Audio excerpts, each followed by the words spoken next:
Abbey-Jo and Josh Eans got married. Then they graduated from the Cordon Bleu Culinary School. Then they moved back to Kansas City and started some restaurants. In 2013, they purchased the Happy Gillis Café and Hangout. Then the pandemic hit.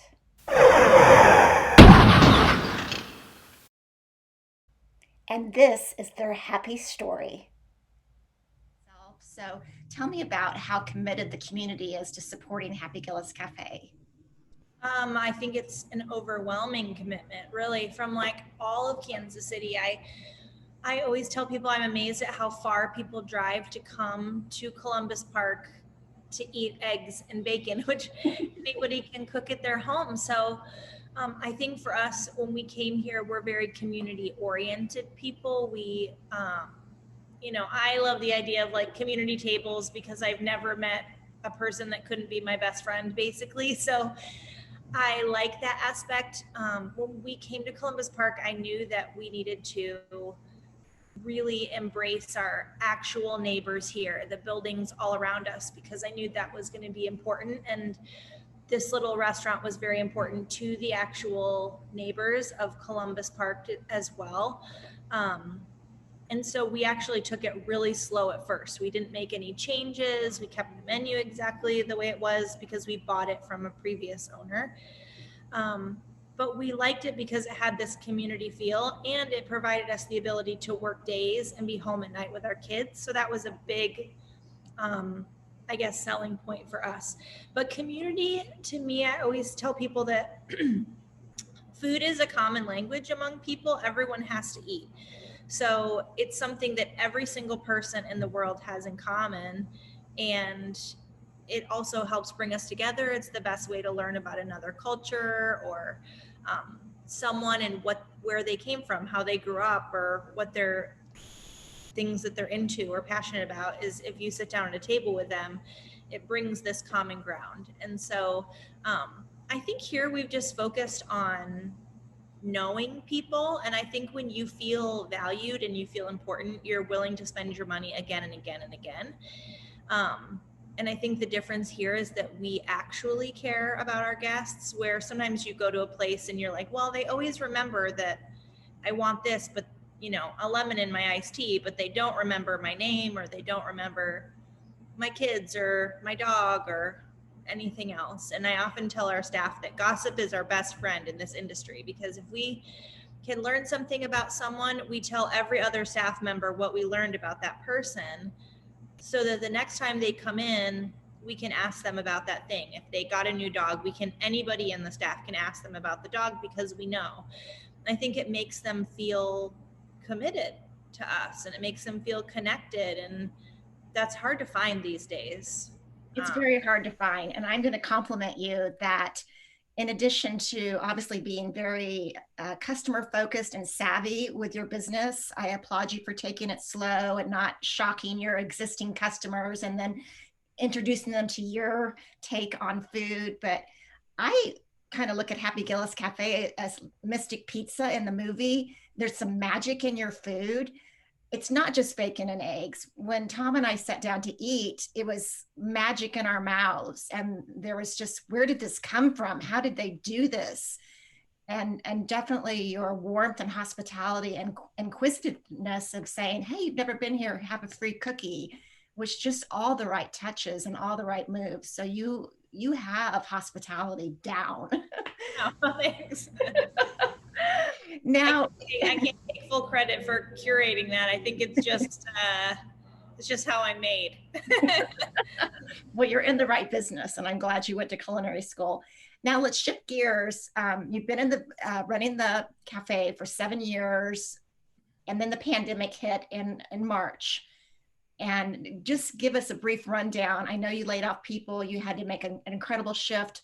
What did you do when that happened?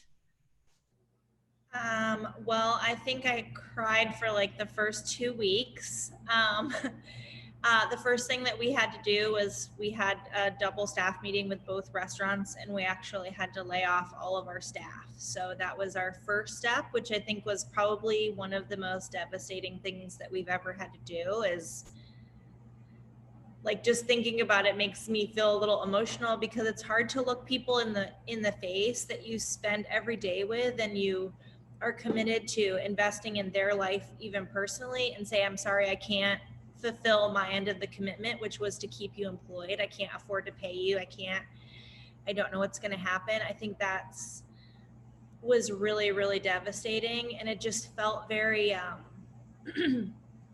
I think the process, I've been trying to figure out what the word feels like. It almost feels like you've been taken advantage of, but by something that you can't see or you can't hear or feel. It's just out there, and it makes you feel very vulnerable and like kind of abused almost by this thing, because you're like, how did this do this? It took away everything I own, everything I love. How could it do this to me? So it's a strange, I don't know. I know that's odd vocabulary to say about this situation, but I think it really hits home. And then I think we just realized, I sat here every day for like the first 2 weeks, like I said, when I was crying, and I would sit here and just wait for people to show up and see if anyone came. But not that many people were coming. So it was just so depressing. And I just said to Josh after 2 weeks, I said, I'm not going back there. I'm not going to go back and do that one more day. This is like destroying me as a person. I can't do this, and I can't do this for months. I have to just create a plan. I work good when I have a plan of action and I know what I'm going towards. So I said, we've got to do something different. What do we need? What would bless us? What speaks to us? And I thought, well, it's hard to put food on the table. It's hard to figure out. A lot of people don't cook all the time. You know what I mean? And people have asked us for years if we would open for dinner. And it's an obvious no, because I don't want to work at nights and do all that. So I said, maybe we can take meals to people, like meal kits, and we can deliver these family meal kits. And we just started doing it. We just I said, okay, well, we also have to use all this food that we have that suddenly we don't have a use for. So what can we reinvent all of these products into to make meals out of? And that's kind of how it started, was also how do we whittle down our inventory so that we're not just throwing everything away. And that's what brought us to the meal kits. And I mean, we've been doing the meal kits since I think March or April. And I feel genuinely good about it. I mean, we're not doing hundreds every week, but that's good, because it's only me and Josh, and then Elliot washes dishes during the week. And I think it's what we can handle, but it feels good too, because I feel like, one, we're helping people. Two, we're getting to kind of give a little bit of that hospitality by bringing them like this gift that's already done and ready to go. And it's kind of at their convenience, because I don't love to go food so much. It's like, it's hot and then it's not hot when you get it home. So all of that kind of created this idea. So, like most restaurants, would you say, obviously, you shut down basically from March until August or the fall? I want to say it was September. It was either late August or early mid-September when we reopened the dining room. Yeah, and it was closed. Which was probably a very smart move if you could do that, because you're right. You're Happy Gillis. You don't want to be sad Gillis. Yeah, that's what I kept saying, is we can't be sad Gillis. Like we are sad Gillis right now. So, yeah, it gave us the time. We also had, the dining room was closed, so we redid the hardwood floors and we repainted the bathrooms and fixed things in the kitchen that we've been wanting to do for ages that we just couldn't do. But yeah, I think it was smart, but also I've never done this before. I've never had to take a restaurant through a pandemic. So it's hard to tell if I had done it differently. I think a main thing that the pandemic has done for me is to create perspective. I've just had so many thoughts on how can we be sustainable in what we're doing, right? Restaurant people are constantly exhausted and we're just overworked, underpaid. Mm-hmm. Everything that you started with passion has now become the drudgery of just your everyday trying to make something happen. And that's really difficult place to live in. And I think most restaurant people, we're used to that environment. And so for us, it's just the norm.